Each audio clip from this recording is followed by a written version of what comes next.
dans des activités éducatives, des activités qui vont leur booster le cerveau, qui vont leur booster le mindset. C'est très essentiel aujourd'hui. C'est vrai, je connais des riches qui ont des télévisions, des riches qui vont au cinéma, mais c'est pas chaque fois. Il ne faut pas utiliser ça, il ne faut pas prendre ça comme, je sais pas, une fin en soi et de dire non, j'ai pas besoin, excusez-moi, j'ai pas besoin de lire, j'ai pas besoin de m'instruire encore parce que j'ai déjà peut-être un bac plus 2, un bac plus 3 et puis ça finit. Non. Donc, deuxième chose importante à retenir, c'est que les pauvres sont rémunérés en fonction du temps et les riches sont payés en fonction des résultats. Aujourd'hui, lorsqu'on m'appelle peut-être pour aller dans une entreprise, faire des consulting, faire des séances de coaching, je suis payé en fonction de mes résultats. Je suis pas payé en fonction du temps que j'y vais pour passer. Parce qu'ils savent que c'est mon domaine, c'est mon activité et je suis meilleur dans ce que je fais. Du coup, je suis payé en fonction de quoi? En fonction de mes résultats, en fonction de mon notoriété. Je ne suis pas payé en fonction du temps que j'y vais pour passer. Malheureusement, aujourd'hui, en Afrique, on est payé en fonction du temps. La plus grosse partie des entreprises, on vous paie en fonction du temps passé dans le locaux. Et aujourd'hui, l'immense majorité, des salariés sont payés en fonction de quoi? De leur temps. Vous voyez? C'est-à-dire en contrepartie, vous donnez votre temps et en contrepartie, à la fin du mois, on vous paie un salaire. C'est encore les riches spécifient un salaire et vous paient ce salaire. Parce qu'aujourd'hui, pour être payé, en fonction du temps, il faut être un salarié.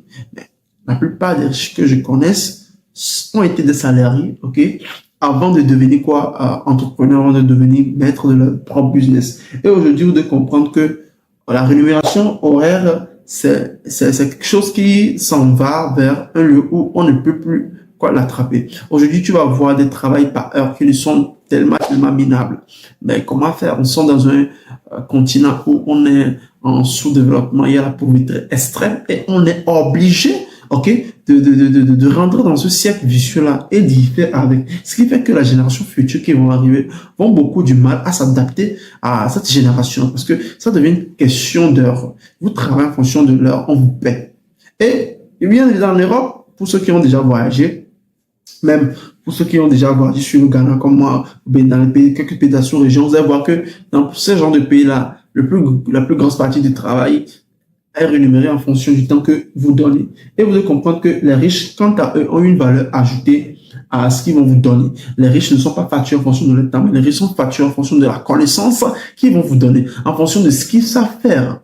Vous voyez, c'est pourquoi un auteur va dire, je pense que c'est Benjamin Graham, l'investisseur intelligent encore à dire quoi? L'investissement est tellement risqué. L'investissement est tellement risqué. Quand vous investissez sur vous, c'est un risque que vous prenez. Et quand ce risque-là rapporte des fruits, il faut que vous soyez top, il faut que vous soyez en mesure de pouvoir exploiter ce que vous avez comme compétence. Et je ne vais pas trop tarder là. Trois choses. Les pauvres ont toujours une excuse pour ne pas faire. Les riches ne se définissent que par ce qu'ils font. Vous devez comprendre qu'aujourd'hui, on reconnaît quelqu'un qui déambule sur la voie rapidement grâce à sa pauvreté, qui prend de la peur à procrastiner. On voit des gens dire oui, je vais le faire aujourd'hui. Est-ce que tu as déjà envoyé le fichier? Non, je vais le faire aujourd'hui, je vais le faire demain. Mais la personne n'envoie jamais le fichier.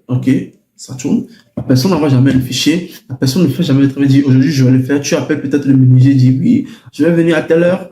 Après, répondre au rendez-vous. C'est les pauvres toujours qui ont cette tendance, à reporter les choses, à reporter les rendez-vous. Donc, vous devez comprendre qu'aujourd'hui, les riches, eux, vont faire tout possible pour faire quoi? Pour donner un itinéraire à leur objectif. Les riches assument leurs responsabilités, assument leurs échecs. Quand un entrepreneur fait faillite, vous savez, quand un entrepreneur fait faillite, il ne se dit pas non, les erreurs qui m'ont conduit à cette faillite, ça vient de telle personne. Il se dit, les erreurs là vont m'apprendre à me lancer dans un nouveau projet. Les erreurs vont m'apprendre à faire de mieux. Quatrième chose importante, c'est que les pauvres ne pensent qu'à économiser malheureusement. Et avant, donc, les pauvres ne font qu'économiser alors que les riches ont tendance à investir. Aujourd'hui, je suis dans plusieurs business que j'investis beaucoup d'argent. Et vous devez comprendre qu'aujourd'hui, il faut investir. C'est plus une question d'économie. Parce que la mentalité africaine, la mentalité comme ça,